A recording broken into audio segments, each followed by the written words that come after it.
Hi, everyone. My name is Ashley Divick. I am a graduate student on the magazine track here at Medill, and I would like to introduce to you contributing writer of New York Times Magazine and author of Yours in Truth, a personal portrait of Ben Bradlee. He was part of a Pulitzer Prize winning team for post 9/11 coverage and much more. Let me introduce Jeff Himmelman. Thank you. Yeah, you did good.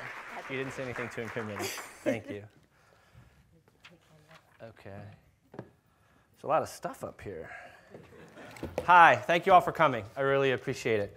I want to thank President Shapiro. Where is he? There he is. And Dean Ham, who is back there somewhere. I see you. For having me here. It's a real honor to be here at Medill and talking to all of you. I had a really interesting morning talking to the students.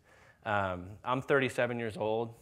I like to think that I'm young, but they definitely did not make me feel so young. And they are so much more on the pulse of what people are excited about and getting excited about it in journalism today. And I learn an enormous amount from my talks with them. And I see some of the folks here, so it's nice to see you all again. Thank you all for coming. So for today, I'd like to talk about the book I wrote for a few minutes. And then I'd like to just open it up to questions. Whatever strikes your fancy in anything I've said or anything you're curious about me or about the subjects I've worked on, I'm happy to talk about anything. With the students this morning, it was interesting because most of what they wanted to know about was just how do you get from A to B? How do you get started in journalism? And I wished that I had a more satisfactory answer than to say because you knew the right person or happened to sort of be in the right space at the right time.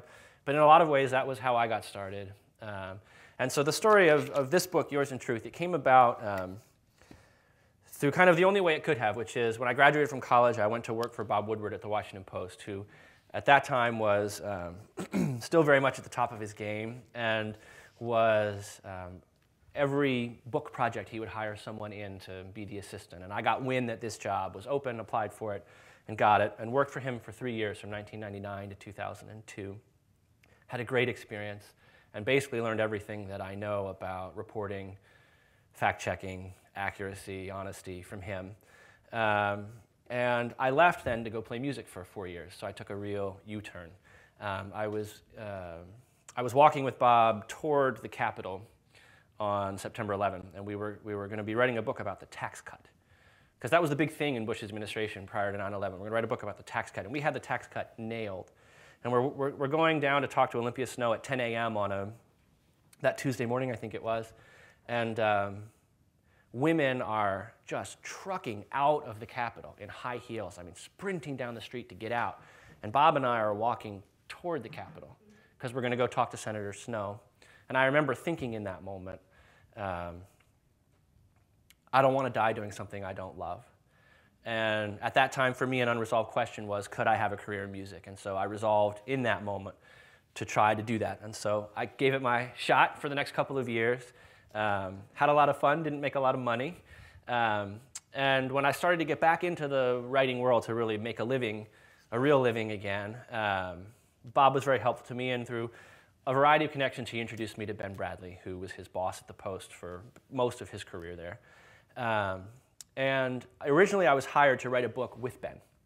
And Ben is this legend of the field. I assume most of you know who he is. And he is this kind of man whose sort of legend precedes him. So when you go in to sit in his office, you're already intimidated before you ever even walked in. He just kind of has that aura to him. And so I went in to meet him. I fumbled around. I hoped I could impress him. And eventually, he hired me to write this book with him, but decided he didn't want to do that book. So a series of odds and ends later, and I am sitting in front of approximately 20 file boxes, just regular file boxes, full of the first batch of his archives that they'd pulled out of the Post's archives.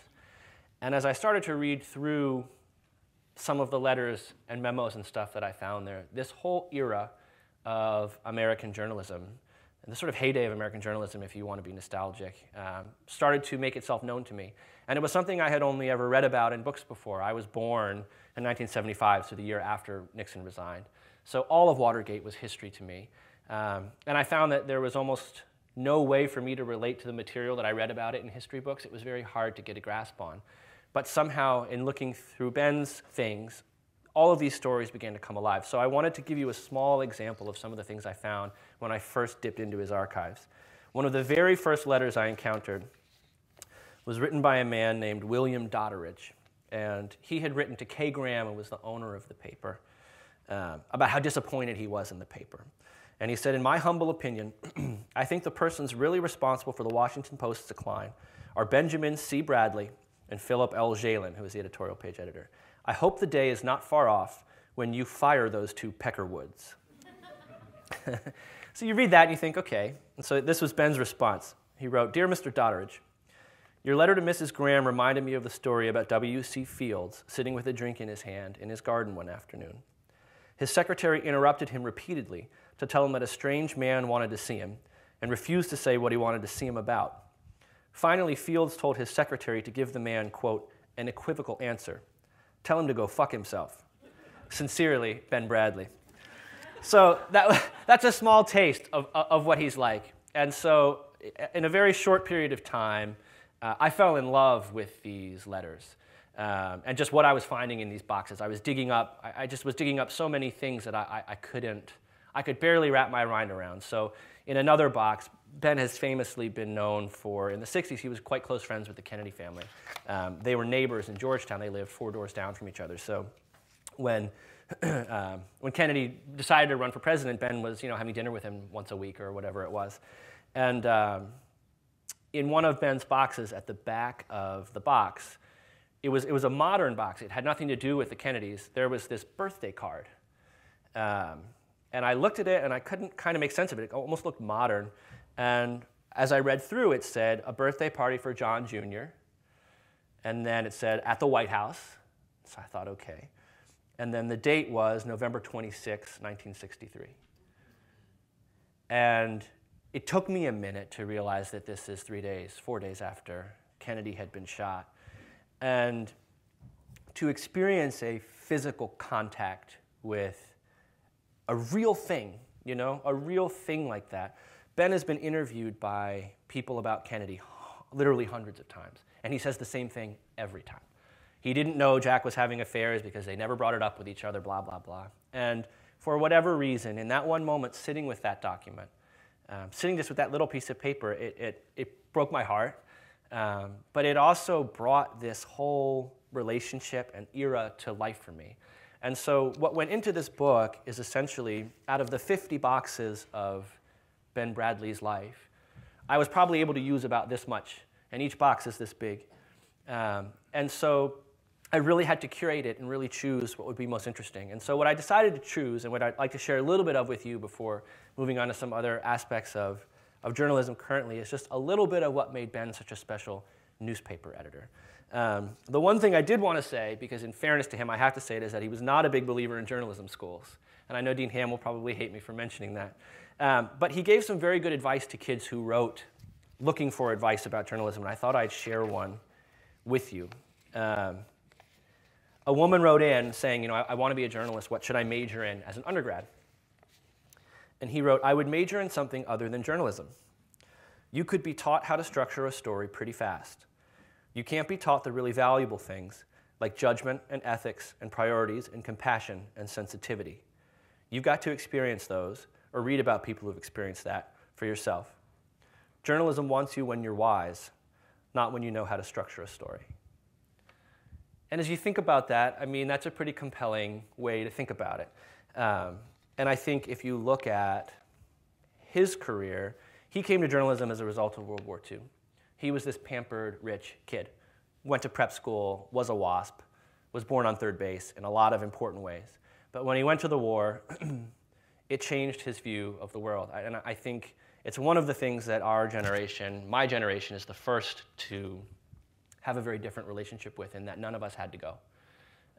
And still today, none of us has to go. We choose to go if we want to go. And the war for him was so fundamental, he almost couldn't have been the editor he was without it. But he was also, as you can tell from the first letter, not really going to take too much guff from anybody. There was an editor who wrote into him from the Pueblo chieftain in Colorado, and he wrote that he had seen Ben sit on a panel and he thought Ben came off as really arrogant. And Ben wrote back, editors do run the risk of appearing arrogant if they choose to disagree with anybody who calls them arrogant. You sound like one of those publishers who aims to please his pals in the community and give them what they want. No one will call you arrogant that way. No one will call you a newspaper man either. Cordially and sincerely, Benjamin C. Bradlee. So it's hard to condense his whole career into a few sort of sound bites. It would take hours, and the book is 430 pages long. So what I'm hoping I can give you in just a few brief moments is a little bit of a flavor for how he was as a man and as a manager. And I think one of the very, very most important aspects of his life that gets overlooked is people talk about Ben Bradlee, they talk about Watergate. And Watergate was the defining moment of his career. But how many of you are familiar with the Pentagon Papers and what happened with the Pentagon Papers? A fair number. I had always seen the Pentagon Papers written about in textbooks and just thought it was the most boring thing in the world. And I had no notion of what their importance was for journalism. And it was only in going through Ben's life that I began to discover how fundamental that was. And if you can take yourself back 40 years in time, which we can't, but others can, the thing that when the Pentagon Papers came out, and essentially all the Pentagon Papers proved was that the government had lied to the American people about what was going on in Vietnam and in Cambodia and Laos, seemingly as a matter of policy, and that the government was fallible, that they could actually do wrong. And this in 1971 was considered a revelation. And today we take that for granted. Today, that the idea that government can be wrong, that the president can be wrong, we just take that for granted. But in 1971, the main reason that the Post's lawyers didn't want to publish the Pentagon Papers was because they didn't believe that the government would lie. And you think about how far we've come in our skepticism, and we don't get to where we are today unless there are people who are willing to take on that mantle. And that was a New York Times story, but the Post came second. And Ben wrote a defense of the kind of rationale for publishing the Pentagon Papers. And he wrote it to his boss, Kay Graham, and I think while it's about something that happened 40 years ago, it's very relevant today. She had asked him, why do we have to do this? And he said, Catherine, you said yesterday you didn't really understand why it was important to publish what we had. It's important to me that you understand my motives. My answer is simply that it's our duty to publish the news when it's news. And that means when we learn and when we've checked its bona fides, and when we've secured the information legally, when we've checked it for libel, and when we've assured ourselves that publishing is not against the national or public interest.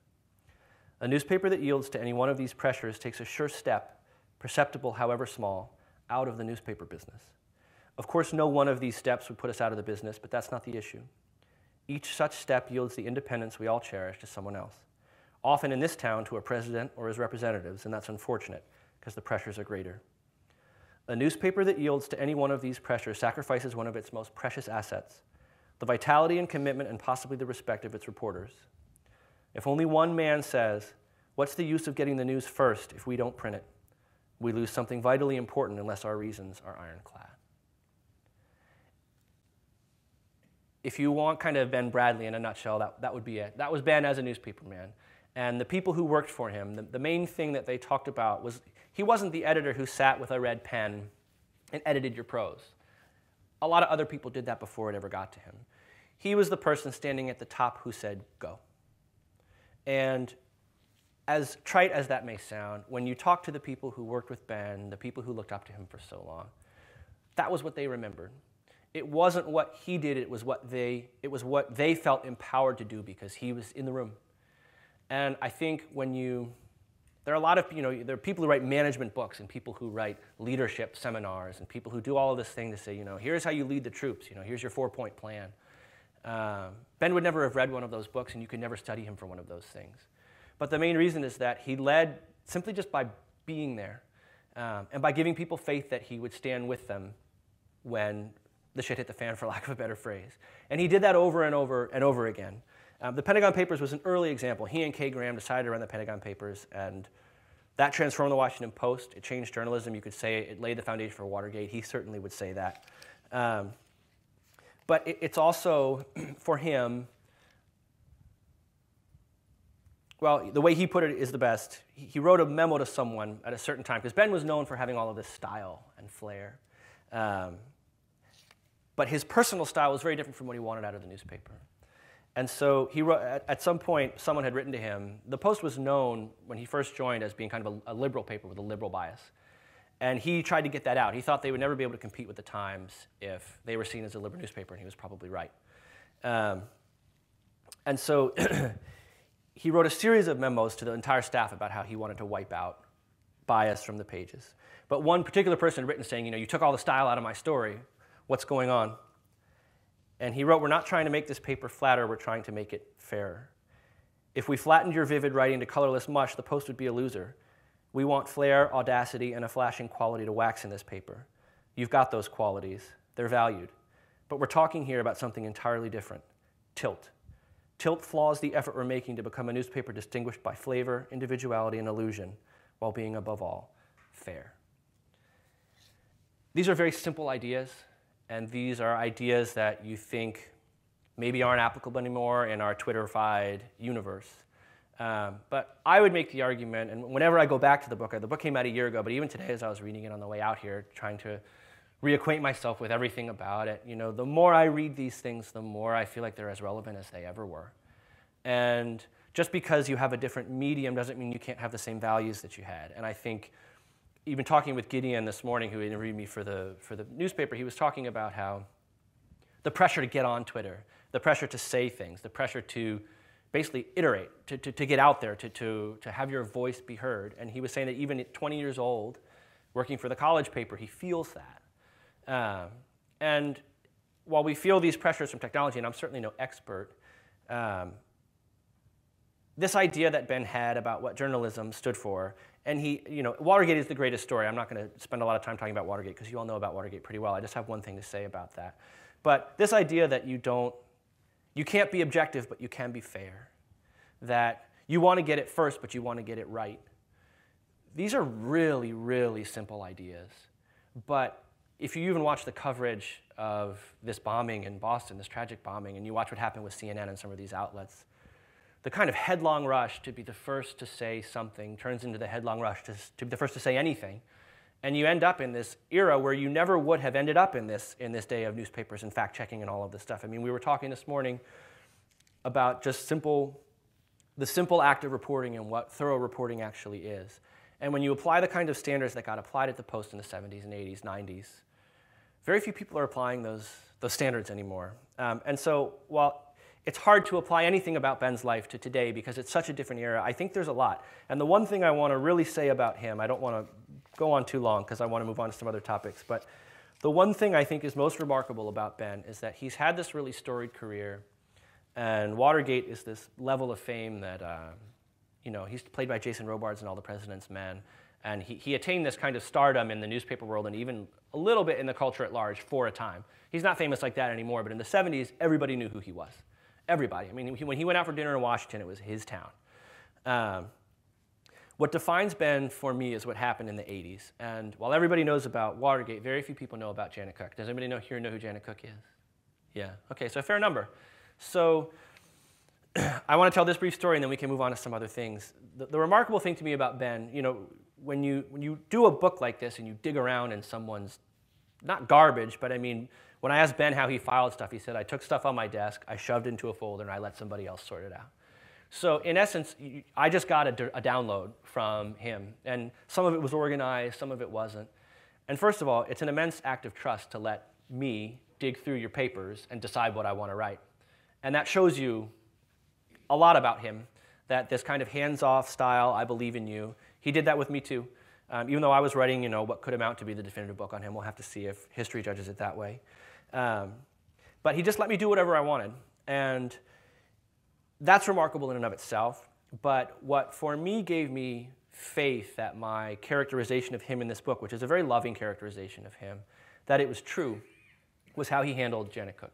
So for those of you who don't know who she is, Janet Cook was a reporter at the paper. She was a young reporter, African-American, I think about 25 when all of this happened. And she had gone out on a reporting trip. And she had gone to a drug treatment center at Howard University in D.C., and one of the directors there had made reference to an 8-year-old heroin addict. And they didn't give her any names or anything like that, and she was intrigued. And when she got back, she told her editors. And her editor said, that's a front page story. If you can find this 8-year-old kid, I mean, that is, gold. Granted, that's the not so good part of journalism, right? Instead of let's help this person, it's let's write the story and put it on our front page. Save that for a different day. She looked and looked and looked for weeks, and she couldn't find the kid. And she was receiving an enormous amount of pressure from her superiors to produce the story. Her editor on that story, the Metro editor at the time, was Bob Woodward, who's the famous star of Watergate. He's putting pressure on her. Bradlee's putting pressure on her. Everybody's putting pressure on her. And at a certain point, she made it up. And she wrote a front page story in April of 1981. April of 1980, about this kid named Jimmy. It was a fictionalized name, and she said it was a fictionalized name, but to cover up for his real name. And the story is really beautifully written. And to a lot of people, seemed real. But there were people inside the paper who doubted it the whole time. And the mayor of DC, Mayor Barry, he disputed it from the start. He said if this person existed, we would know about him, we would have been informed by the authorities, etc. Paper stood by the story, she stood by the story. The following year, the story won the Pulitzer Prize. In the aftermath of the prize, the Pulitzer people, in order to make the announcement, called to check some basic items on her resume. And it turned out that she had said she had been to the Sorbonne. She'd never been to the Sorbonne. It turned out that she said she had graduated from Vassar. She'd only been to Vassar for a year. Very, very quickly it became apparent that she had lied a bunch on her resume. And so within 2 days, she had confessed. So as you can imagine, at the Post, after the successes of Watergate, there were a lot of people who were more than excited to see the Post eat crow. When Ben realized that it had happened, that they had all been fooled, he said, and I think this defines him more than any of the successes of Watergate. Watergate was a wonderful thing, but there was a lot of luck involved, just like there is in anything. It wasn't him who did it, It was everybody. It was the world. It was Richard Nixon who did it. I mean, it wasn't the Post that created that. But in this instance, this was the Post. The Post had done this. Janet Cook had done this fabrication. He was responsible. And he said, let there be nothing incriminating about what happened that we don't publish first in our newspaper. So we're not going to cover up anything. And everybody who touched this story is going to cooperate with any inquiry into what happened. And they had, at the time, an ombudsman by the name of Bill Green, and they gave him access to the complete paper. And he spent 4 days talking to everybody, Ben, Woodward, Milton Coleman, who was the city editor, everybody who'd been a superior. The only person he didn't talk to was Janet, because Janet was, she kind of lost it for a little while, as you can probably imagine, given the amount of, it was paparazzi before there were paparazzi. There were people camped out on her doorstep, and I think she was afraid, honestly. But the document that emerged from that inquiry, no element of it has ever been challenged. And when I went to fact check the book, and I was talking to people, it said in that piece, the piece was written in 1981, it said, this, that, or the other. Everybody would say, the only thing that people would dispute what they would say, I didn't actually cry. Because there's a lot of crying in the story. The editor's crying over their mistakes, and they all wanted me to know they hadn't actually cried. But nobody actually challenged any single piece. And so for me, that's the most impressive thing about Ben. That's the thing that I took away from him the most, which was the most royal screw-up you could have. A true fabrication on the front page of your paper that you then nominate for the Pulitzer Prize and it wins. It's revealed as a fabrication. You have egg all over your face. And in that moment, he said, let's throw open the doors. And granted, he did it on his own terms. He wasn't going to let anybody write that piece. It was the Post person who did it. Fair enough. But I think when you look at, and what he would say to that is, I learned the lesson from Watergate. It's the cover-up, right? It's always the cover-up. But if you look at the last 30 years of history since then, nobody does that, right? The first instinct when you screw up is always, how can I cover this up? How can I save my own ass? What can I do to protect myself? And he had enough confidence in how he ran that newspaper and the people that he had working there that he said, let's take the exact opposite tack. And it saved him. It saved him. It saved the Washington Post, and it saved him. It's one moment in a really long career. I would urge you all to read the book, but I don't want to walk you through the whole thing because it takes too long. But I want to read you one last letter because it's one of my favorite letters. It was in the wake of the Janet Cook scandal. And I went to Yale, so I found this particularly understandable. So in June, so this all happened in April of '81. In June, this Yale student, I had to get permissions for all the letters that I wanted to use. That's another thing young journalists should be well aware of, is that you can't just print someone's letter in your book. You have to get permission if you're going to use more than a certain number of words. And so I called this guy to get permission for the letter, and he wouldn't give it to me. He said, you can use it, but you can't use my name. So I can't tell you his name. But it's the waspiest name you can imagine. It's the waspiest name you can imagine. So Ben had been at the school to give a speech, and someone had asked him, who holds you accountable when you make a mistake? And Ben had said, our readers. And this guy really didn't like that. So he wrote in, other members of your audience remained uneasy with that answer because it is not believable. The American people will not soon forget the Pulitzer hoax at the Washington Post. They will remember it as an early chapter in what may someday be called Mediagate. Just as important, remember this is a 21-year-old person, just as important, I hope you will remember this lesson and think a bit longer before answering the next time someone asks you, who keeps the press honest? This was Ben's response. Dear student with incredibly waspy name, my God, you have gotten pompous at an early age. Your paraphrased question asks, how often do we see the media admit to inaccurate reporting? In the Janet Cook case, you saw the Washington Post admit to inaccurate reporting. You saw the Washington Post do it before anyone else. You saw the Washington Post do it on the front page. You saw the Washington Post apologize in an editorial. You saw the Washington Post, unasked, return the Pulitzer Prize.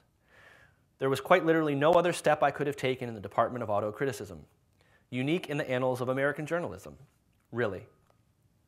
I am speechless at your injunction that I should remember this lesson and think a bit longer. Before you settle down as a stockbroker or whatever, and join the racket club or whatever, try to think for yourself if I may give you one piece of advice. So that's Ben. He screwed up. He admitted it, but if you wanted to call him out on that, he wasn't going to take any shit. And so that's the guy I got to know, and that's the guy that this book is about. And I would hope that those of you who haven't read it might consider looking at it. There was some scandal that erupted kind of after the book, which I'm happy to talk about as we do some questions and things. Ultimately, I discovered some material, for those of you who aren't aware, and then we can move on to questions or whatever you like. I discovered some material in the course of the book. So remember, Woodward was my boss. He was essentially my mentor. He came to my wedding. He gave a really lovely toast. My uncle and aunt who are here, they may remember that. Bob was a friend. And in the course of the reporting of the book, back in one of Ben's boxes, there are these old interviews. And in one of the interviews, he's kind of bullshitting with his interviewer, and the interviewer asked him about Deep Throat, who is Woodward's famous source. And Ben didn't say outright, I don't believe it all.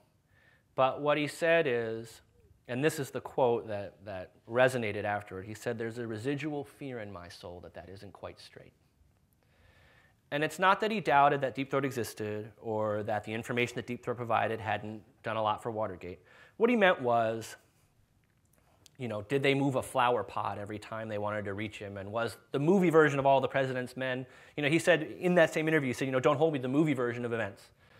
Ben stood by what went in the newspaper, but nobody at the Post had any control over the movie, over the mythology. And that was the only distinction he was drawing. It was really a very small distinction. So I know Bob. I brought that quote over to Bob's house, and I said, I shared it with him. And I said, did Ben ever say anything like this to you?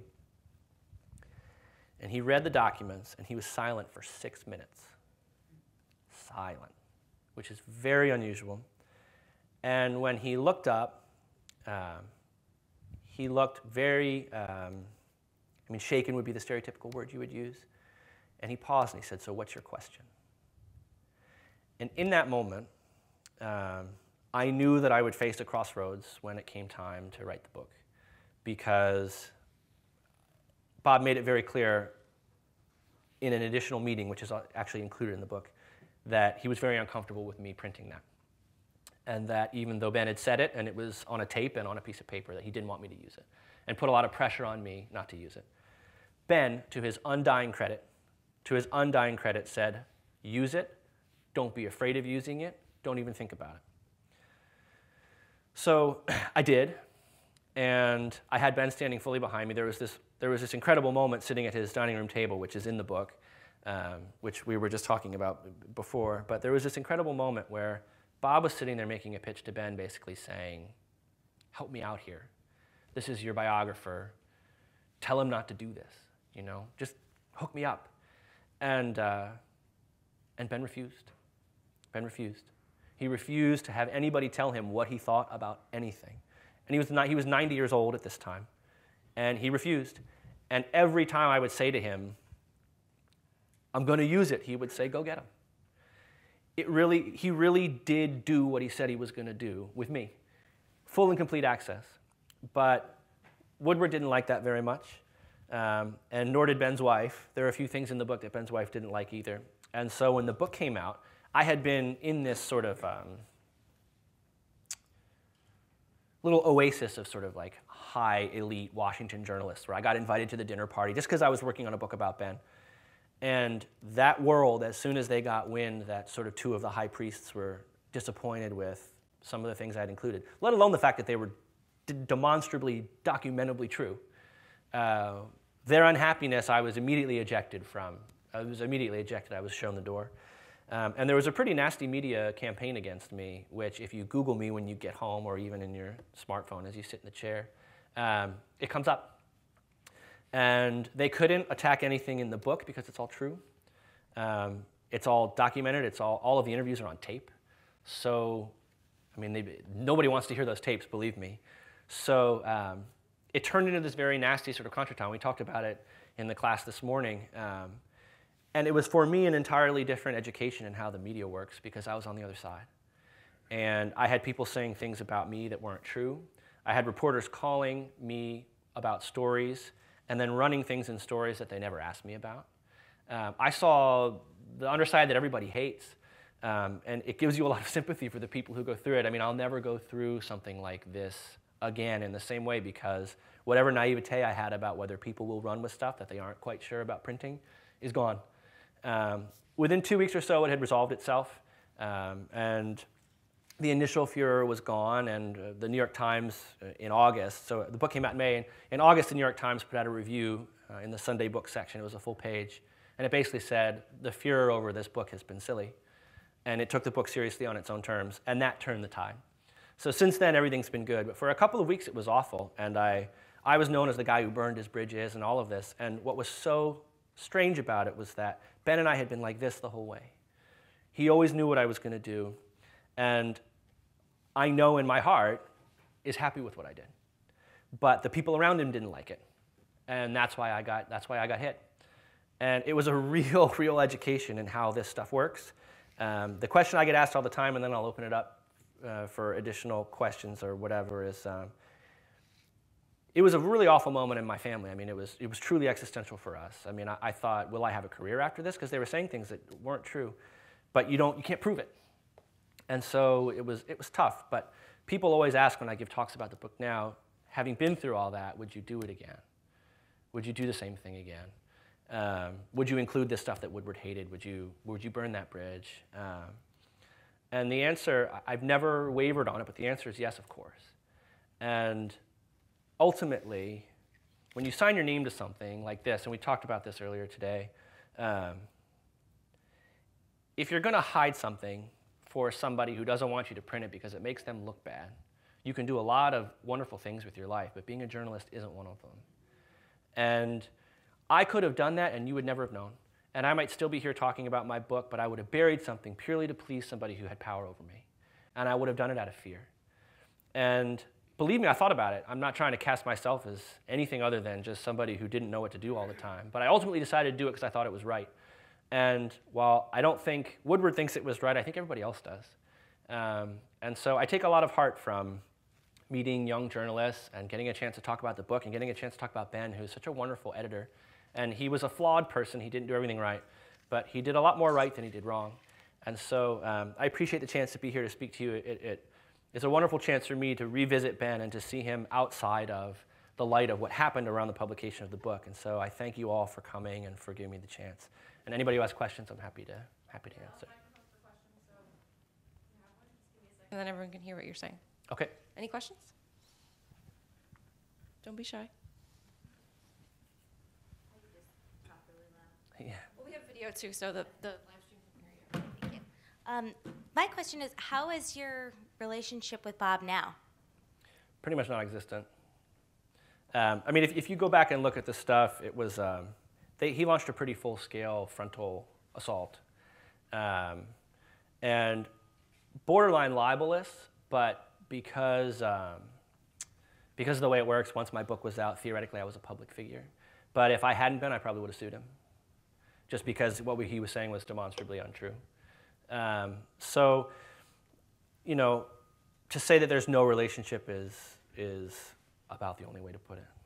I mean, it would take some doing on his part for us to ever have a relationship again, and I can guarantee you that that's not going to happen.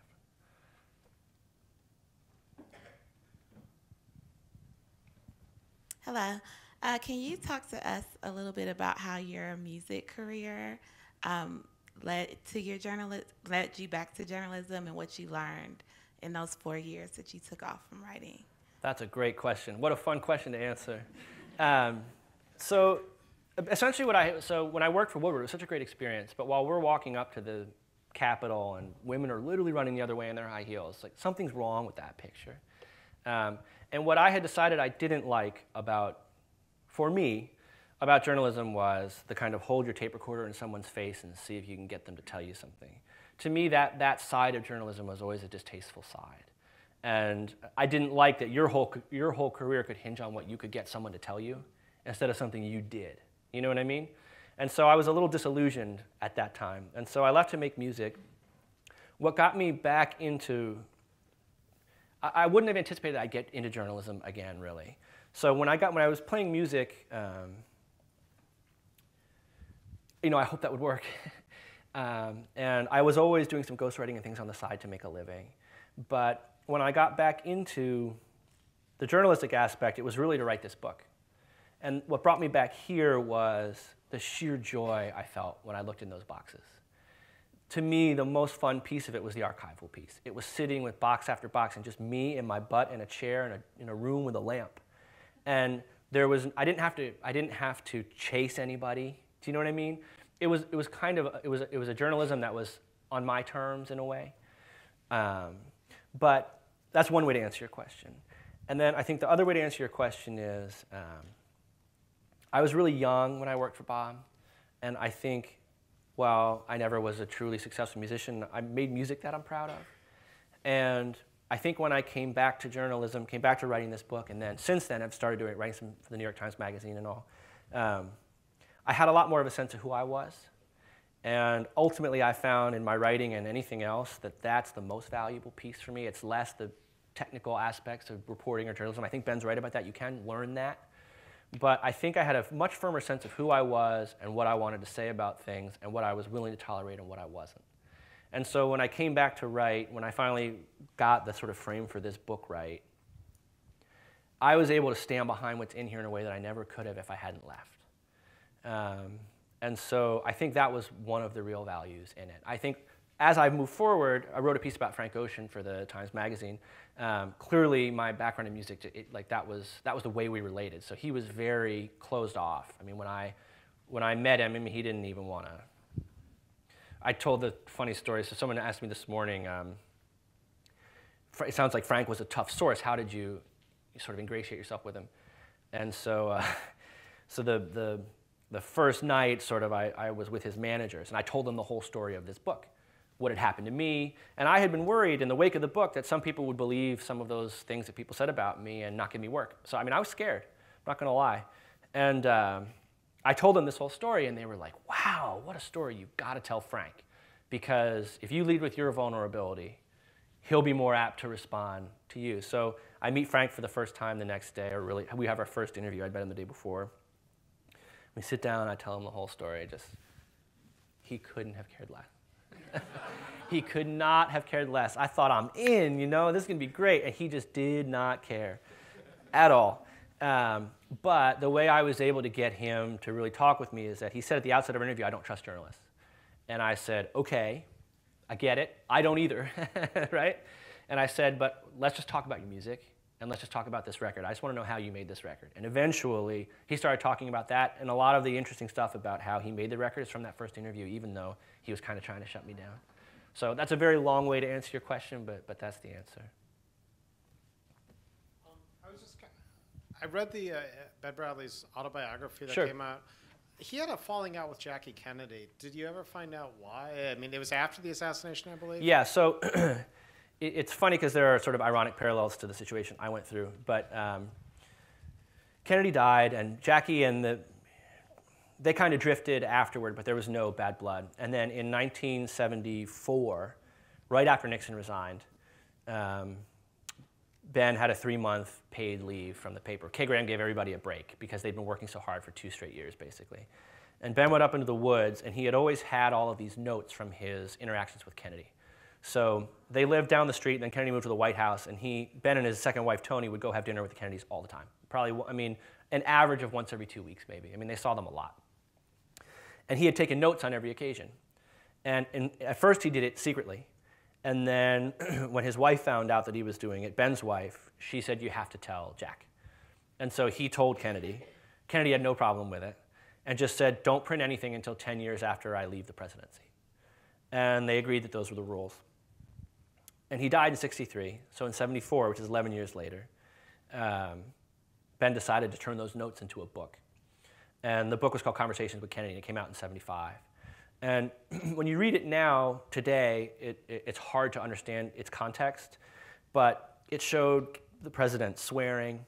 It showed some of the president's weaknesses around his back and other things that at the time were really not known. And she thought it cast a really poor light on him, on her, on their kids. And after he showed her an advanced copy of the book, she never spoke to him again. So it was the book, and it was the characterization of them in the book. I mean, pretty straightforward. And she went out of her way to snub him a few times. And he could never really understand it because he's such a likable guy, but she clearly felt taken advantage of. We have one in the back. I'm just curious, did the 21-year-old from Yale go on to be a stockbroker? Yes, he worked at a, it was some hedge fund or brokerage or something in Connecticut, in Stamford, I think.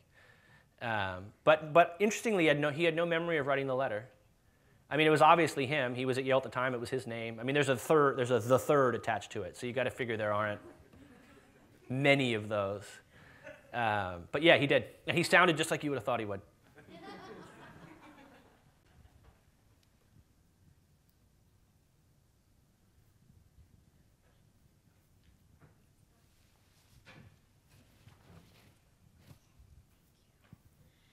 You spoke about the negative publicity that you received when your book came out, but who stood by you besides Ben? Interesting. I mean, they always say, you know, whatever, you find out who your friends are, you know. But what was cool about it was I didn't really have to find out who my friends were. They were all just my friends. So I would say everybody. I mean, the only people who didn't were Ben's wife and Woodward. And a few of the sort of Georgetown elites. So there were a couple of people who had been very helpful to me who called and basically said, we love you, but we can't. Like, we're going to go side with Sally. We're not going to side with you. And, you know, I hope you can understand. And I thought that was fair. I thought that's fine. So there was nothing hurtful around that other than, I mean, I was afraid, we talked about this again earlier today, but I was afraid a little bit that the negative publicity would affect my career. So I was worried about, I had submitted my first piece to the Times Magazine. So I thought, God, they're going to read this and they're going to say, why, they wouldn't have, I mean, the piece I handed in was good, but maybe they say this isn't worth the trouble. Why do we want to defend somebody who's, you know? And so the New York Times, the Sunday Style section, put out this really negative piece about me. Unfounded allegations, everything that you're not supposed to do in journalism, the New York Times did to me while I was writing for the New York Times Magazine. And my editor at the Times Magazine wrote me, that came out on a Sunday. He wrote me on Monday morning, and he said, I can't believe that piece ran. I can't believe that they let it run. Just know that your era here is just getting started, and we're behind you all the way. And so having that, I knew I was going to be okay. So that was very meaningful to me. because I was nervous. And that would have been truly, I mean, I would have been sad had that opportunity gone away. So the fact that they stuck with me and have continued to stick with me and have just let me grow has been immensely valuable. So I was in with the right people there, I guess. And so it ended up being all positive. And even since the book has come out, people from the Post, people from the Times, I get an email at least once a week from a journalist who says, I finally took your book on vacation and read it. And I can't believe what happened to you when it came out. The book has nothing to do with the stuff people were saying about you. So it's all breaking my way, but there was an initial buildup, and it's just the pressure has taken some time to release. But we're getting there. Actually, I have the mic here. Yeah. So first of all, I'm sure you were very relieved, even though the New York Times delayed that review of your book until August. It would have been nice if they had done it in May or June, and some of the gigs that you had signed up for hadn't canceled, but that it was a very positive, well-deserved positive review, because it's a wonderful book. And Jeff, I loved your line about if you're a writer and you face the choice, do you go with the truth or not, and you decide not to, you're a lot of things but not a journalist. That's a great motto, actually, from Medill. But what I want to ask you quickly is, having read that fabulous piece you had recently in the New York Times Sunday Magazine, and of course, having read the book as well, what about the differences of the two different forms, the long form versus the short form? Are there advantages and disadvantages of each? And in what way is a book more than simply a very long magazine article? Sure, it's a good question. Each has its advantages and drawbacks. I mean, I think the danger of one of these is it can eat you alive. And even before the whole Woodward business, writing a book about something, if you really care, you feel like you have to say everything that you could possibly say, and there's no way to.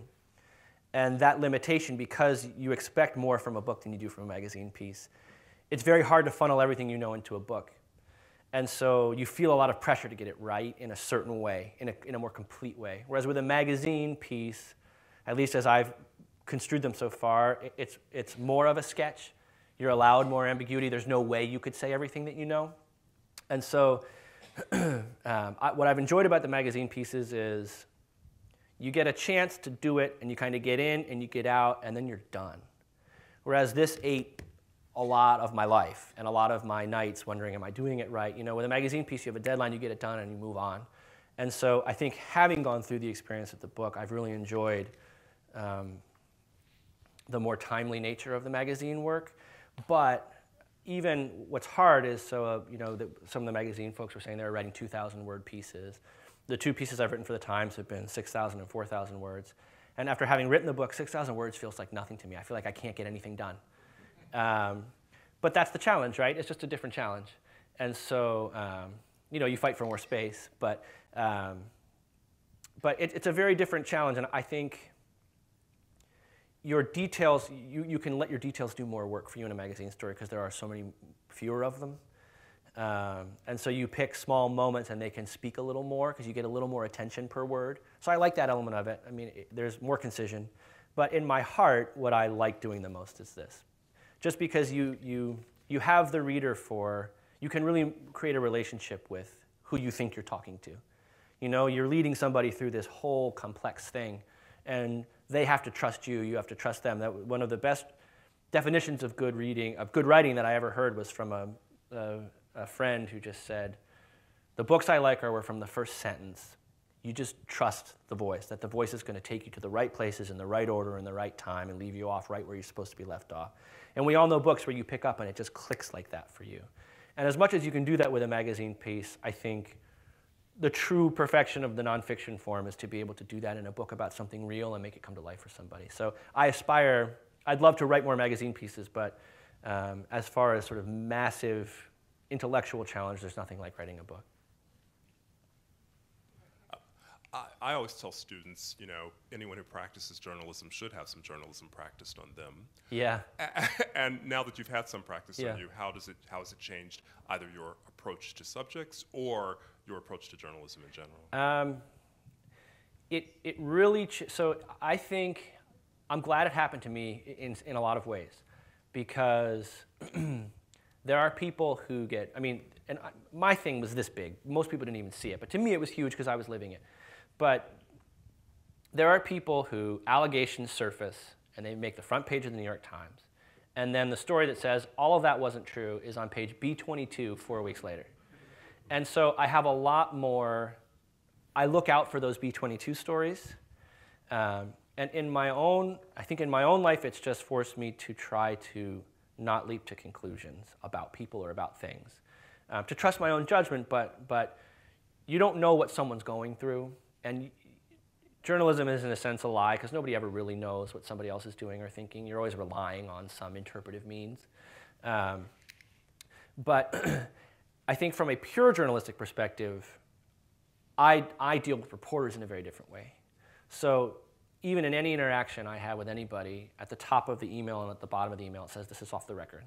This can't be used in any way. Because I got burned like that.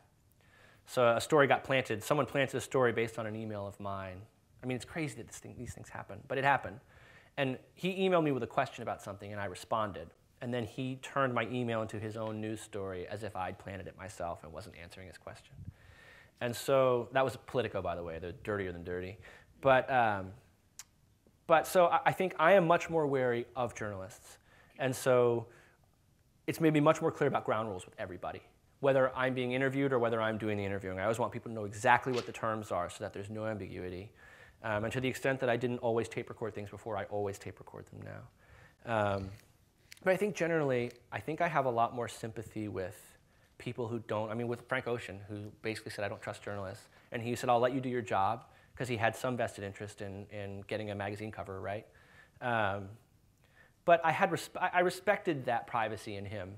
And you can always ask the question that's going to turn a situation into a hostile situation. And I think a lot of journalists do that and view that as a sign of their sort of cojones. And I think that's one way to do it. But I think that won't be my way. And if that means I get less stuff, then so be it. But I think respecting someone's private space a little bit and giving them the benefit of the doubt is something I probably would have been inclined to do anyway, but I'm much more inclined to do it now, if that makes sense. What projects do you have ahead, or is there someone that you would like to do a magazine piece on or write a book on? Yeah, I mean, I'm racking my brain trying to figure out what the next book is. It's very hard to say, oh, I'll write a book about X, you know. A lot of things have to get worked out to get in that direction. So I don't have another book idea right now. I wish I did. I'm working on a story about eBay right now for the Times Magazine. eBay's going through a lot of transformations, and they're trying to change the whole way people pay through PayPal. It's actually a really interesting story. And that's due Sunday, so when I get off the plane tomorrow, I'm going to go home and work. But I have another piece after that lined up for the Times, which, if you all promise not to scoop me, is about, interestingly, and I'm really excited about this one, which is, it's about these unbelievable therapeutic successes that people are having with children in hypnosis. There are all kinds of sort of nascent but growing studies on kids who've been victims of trauma, and that standard therapeutic practice with a trained psychiatrist who's also trained in hypnosis is allowing some of these kids to kind of re-experience sexual trauma, physical trauma, and to move through it and deal with it in a way that children aren't accustomed to. And I have a 2.5-year-old kid, and obviously that's of interest, but I think that could be a really fascinating story. So that's the next one for the Times after eBay. And I'm writing a profile of Will Smith for the New Republic, of all people. I don't know how, that one just came into the inbox and I said, okay. So I don't know what I'm gonna say about him. He's an interesting guy. But so for now, I'm really happy with the magazine stuff. It's fun because I can move around. Those are all three really different things, right? And so I get to move my brain around in different directions, figure out new ways to frame stories. It's gonna help me be more agile as a writer. But if you have a great book idea, let me know, because I'm looking. Is there any advice you have about making writing stronger? I mean, how did you feel comfortable doing Ben's story justice, especially after a 4-year hiatus from journalism? It's a great question. And we talked about this some earlier. And I'm very hesitant to give advice to anybody, but all I can say is what's worked for me. And I had been getting a message from all of my teachers since I was little. And it took me a long time to internalize it. But the basic message was, so like in college, right, I had a couple of professors who said, you know, when you email me your idea for your paper, that email is usually better than your paper. And I would say, well, I mean, I couldn't accept that. How could that be true, you know? And so I couldn't hear it at that time. And then I went to work for Woodward, and very quickly, he stripped out all of the sort of mumbo-jumbo from what I was writing. So one of the first memos I wrote for him, I used the word aforementioned. And he circled the word. He sent it back, he circled the word, and he said, we don't use that word around here. And over the course of my time working for him, what I found, and it's in line with the whole email thing, is the work that he always liked of mine the best was the work I did the fastest. And so when we were talking earlier about writing, for me, myself, when I'm thinking about writing, I'm usually in trouble. And when I'm just trying to spit it out as fast as I can so I can get you from A to B, somehow that tends to be the best. And so the best parts of this book, the parts that people like the most, are the parts I wrote the fastest. It may only be true of me. I mean, everybody's different. But I find that my conscious mind is not necessarily an ally in this process. And that to the extent that I can figure out what I need to tell you and then figure out the fastest way to type that, that tends to be the most interesting way to read it. And so to try to take one level of abstraction on that, I would just say, writing for writing's sake, there are a lot of people who do that. I think when you figure out what you're trying to say about something, all of the stylistic things will take care of themselves. And if you know what you're saying and you really want to say it, whatever way you pick to do that is going to be the best.